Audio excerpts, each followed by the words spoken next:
Olá pessoal, nós vamos falar agora das feófitas, as algas pardas. As feófitas, então, elas pertencem ao mesmo filo das diatomáceas, heterocontófita, então a classe vai ser feofícia. Feofícia quer dizer alga marrom, parda, né?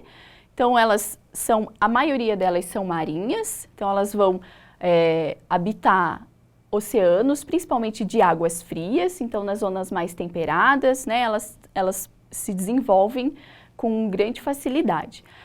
Algumas podem crescer em até 30 metros de profundidade, então embora elas vivam bem abaixo, né, elas conseguem captar luz e conseguem fazer a fotossíntese, então até 30 metros de profundidade. O talo dessas algas, pode ter espécies filamentosas, microscópicas, como esses exemplos, mas a principal curiosidade, né, que chama atenção nesse grupo é que elas podem atingir grandes comprimentos e possuírem talos bem desenvolvidos, são os talos que mais se assemelham às plantas terrestres. Então, alguns talos são diferenciados, nós vamos ver em estruturas parecidas com caule, folhas. Então, essa estrutura, lembrem-se que a gente chama de talo parenquimatoso, né? Aqui a gente vê os kelps, que podem atingir metros de comprimento, que são características, então, desses talos mais diferenciados. Então, esses talos diferenciados, eles podem ser, essa característica é macroscópica, é externa, é visível, né? E internamente eles também são bem complexos. Algumas espécies possuem tecidos de condução da seiva, né, do produto da fotossíntese, por elas possuírem grandes comprimentos. Externamente, a gente consegue observar, então, estruturas diferenciadas. Essa estrutura que se assemelha a um caule é chamada de estipe. Normalmente, elas possuem essa estrutura apressório para fixação e folhas, né? Estruturas semelhantes a folhas, que são as lâminas ou às vezes também chamados de folídeos.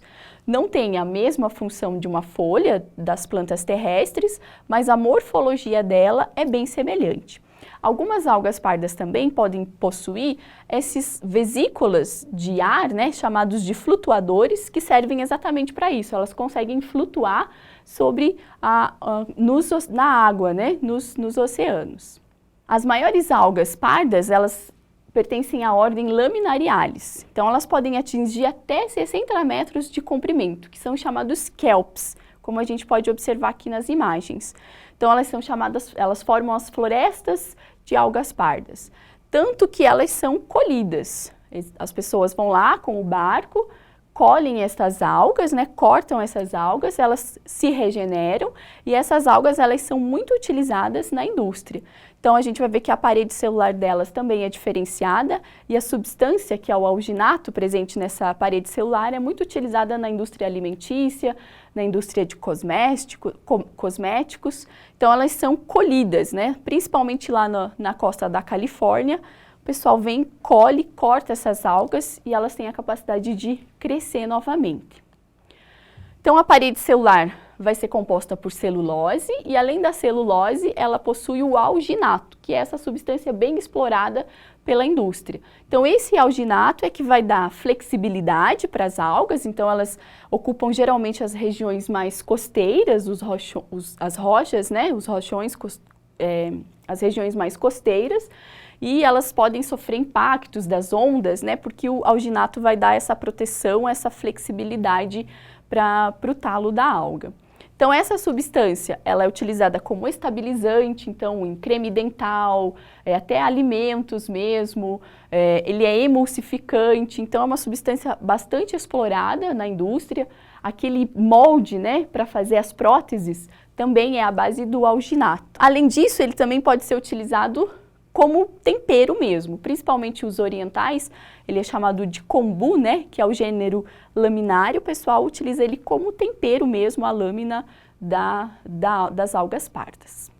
O cloroplasto, então, das algas pardas vai apresentar as clorofilas A e C, também apresentam o pigmento acessório fucoxantina, por isso que elas são chamadas de algas pardas, né, que dá essa cor mais marrom escura para as algas. E a substância de reserva vai ser a laminarina. Reprodução, então, dessas algas.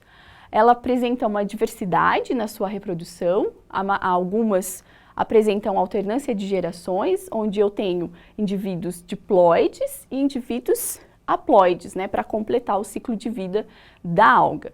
A meiose vai ocorrer para formar os esporos, então a chamada meiose espórica, e a gente tem dois exemplos. Essa alternância de gerações pode ser heteromórfica, no gênero Laminária, ou no gênero Ectocarpus, esse ciclo de vida vai ser isomórfico. Então, heteromórfico, o esporófito é diferente do gametófito, e o isomórfico, o gametófito e o esporófito são semelhantes.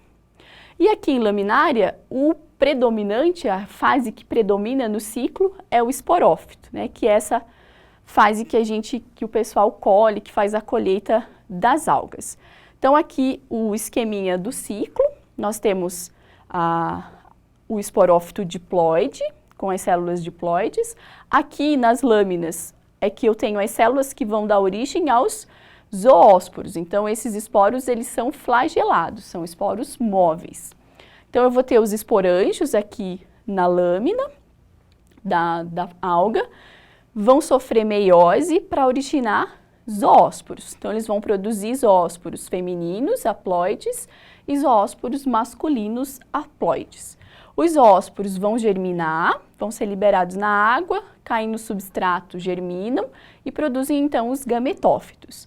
Os gametófitos, eles são diferentes do esporófito, por isso que é chamado heteromórfico.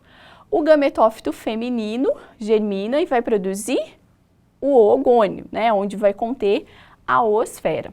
O gametófito masculino também germina para produzir os anterídeos, que vão formar os anterozoides. Então aqui a gente tem os gametas liberados, o anterozoide vai ser móvel e aqui a oosfera vai ser imóvel. O anterozoide vai fecundar a oosfera, formando o zigoto diploide, que vai germinar e vai produzir então o esporófito diploide. Já nos gêneros Fucus e Sargassum, a meiose aqui é gamética. Então é aquele ciclo semelhante também da diatomácea dos animais, né? Então a gente tem uma geração diploide aqui e ela libera os gametas que vai produzir uma nova geração diploide. Então aqui a gente tem o esqueminha do ciclo. O Sargassum, aqui, outra característica dele é que ele vai apresentar essas estruturas chamadas de receptáculos, que é onde são produzidos os gametas femininos e masculinos. Então, essas células, né, dos anterídeos e dos zoogônios sofrem meiose e produzem oosfera e anterozoides haploides. Os anterozoides são liberados na água, são menores que a oosfera, fecundam a oosfera, vai produzir o zigoto diploide, que vai germinar e dar origem a um novo indivíduo diploide. Então essas foram algumas características das algas pardas. Um bom estudo a todos!